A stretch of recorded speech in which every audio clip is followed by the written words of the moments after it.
Wow, cette eau est vraiment bonne. Je me demande si elle a une utilité autre que m'hydrater. Eh bien, Jamy, peut-être qu'il y en aurait une. En effet, je suis allé ici, en Chine, dans une centrale de transformation électrique, pour en savoir plus à ce sujet. Et n'oublie pas, Jamy, c'est pas sorcier, c'est de la science. Attends-moi, Fred, j'arrive.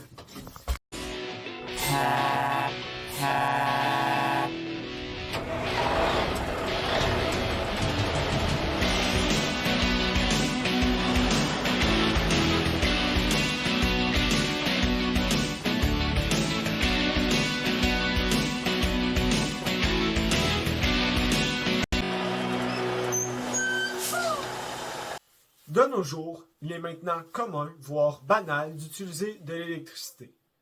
En Chine, l'une des principales sources de cette énergie est l'eau. Son programme hydroélectrique, qui est le plus grand au monde, a une grande histoire, mais aussi des conséquences positives comme négatives sur l'environnement, la population et l'économie de ce pays. Hey Fred, savais-tu qu'en Chine, l'hydroélectricité a fourni 15,5% de l'électricité au pays en 2021? Cela représente 1339 TWh, ou environ 30% de l'hydroélectricité dans le monde. Mais comment sont-ils arrivés là? Ben, ça, voyons-le ensemble. La première région à être utilisée pour l'hydroélectricité en Chine est la région de la rivière de Yangtze. C'est à cet endroit que la Chine a construit sa première centrale hydroélectrique, le barrage de Shilongba. Construit entre 1908 à 1912, il commence sa production d'électricité en 1912. Sa turbine et ses machines dynamo-électriques, achetées d'une compagnie allemande, sont les meilleures et les plus performantes de l'époque. Wow! Donc la Chine a un très bon départ en hydroélectricité. Malheureusement, de 1912 à 1949, peu d'avancements sont faits, ce qui est notamment dû aux deux guerres mondiales et à un conflit perpétuel avec le Japon qui utilise beaucoup des ressources chinoises. Les principaux barrages construits en sol chinois à cette époque sont construits par les envahisseurs japonais qui maltraitent et tuent la population pour les construire. La capacité électrique de ces barrages est si insuffisante que seules les installations militaires et les usines peuvent profiter de cette énergie. À cause de cela, la population ne profite pas de l'hydroélectricité. Mais alors, comment sont-ils devenus le plus grand producteur d'hydroélectricité au monde?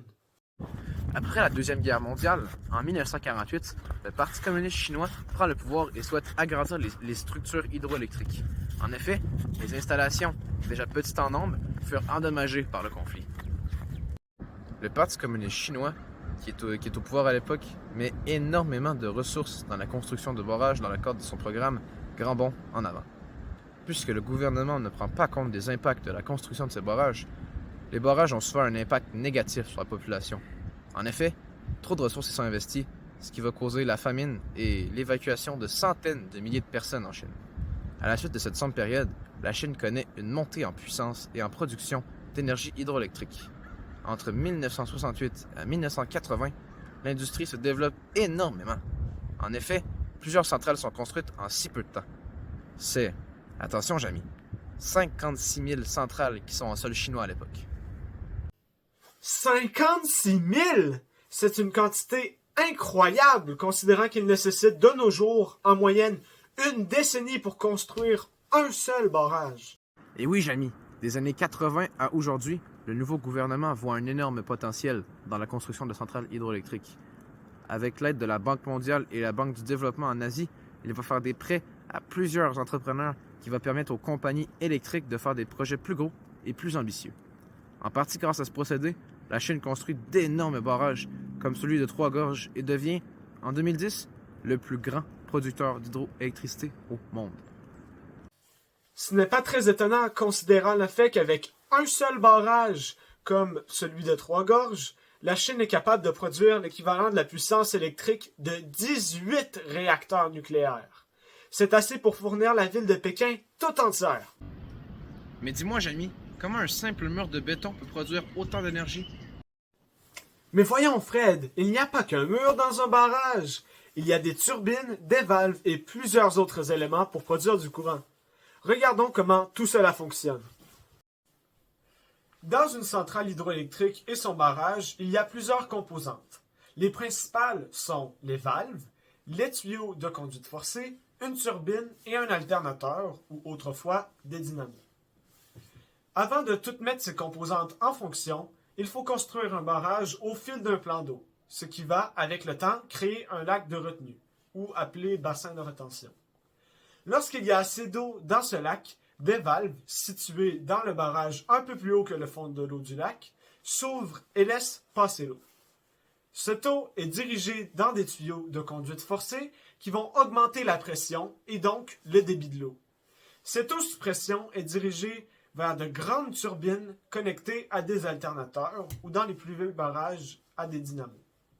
Ces turbines, sous le débit de l'eau, vont tourner et vont actionner le mouvement de l'alternateur qui va produire de l'électricité.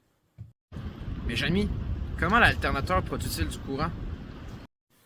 Dans un alternateur, il y a deux éléments principaux, le rotor et le stator. Le rotor, l'élément mobile, tourne à l'intérieur du stator, l'élément fixe.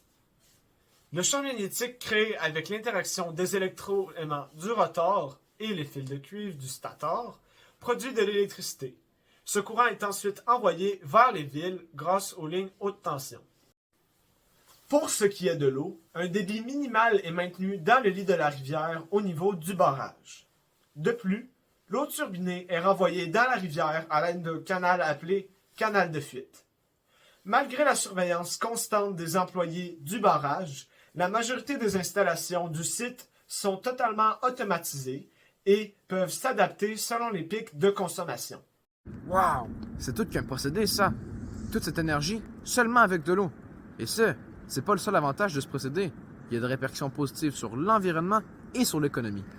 Tout d'abord, puisque cette énergie est produite à base d'eau et non de combustible, elle peut être renouvelable si elle est utilisée de façon responsable. Parce que l'eau est renouvelée grâce au cycle de l'eau et est disponible à profusion dans la majorité du globe. Comparativement aux combustibles fossiles, comme le pétrole, l'eau ne va pas finir par s'épuiser et ne contribue pas au réchauffement climatique. Ensuite, l'hydroélectricité a un excellent rendement énergétique, avec jusqu'à 95% de l'énergie hydraulique qui est convertie en électricité. Puisqu'il n'y a qu'une turbine et qu'un alternateur, peu d'énergie est perdue entre les composantes. Grâce à principalement ces deux avantages, l'hydroélectricité est très peu coûteuse et est très prisée par les gouvernements. Mais Fred, n'oublie pas les conséquences négatives de l'hydroélectricité. Même si elle ne contribue pas directement à la production de gaz à effet de serre et au réchauffement climatique, la construction de barrages a aussi ses dangers, autant pour l'environnement que la population. Premièrement, un barrage hydroélectrique, même s'il est bien construit, peut s'effondrer.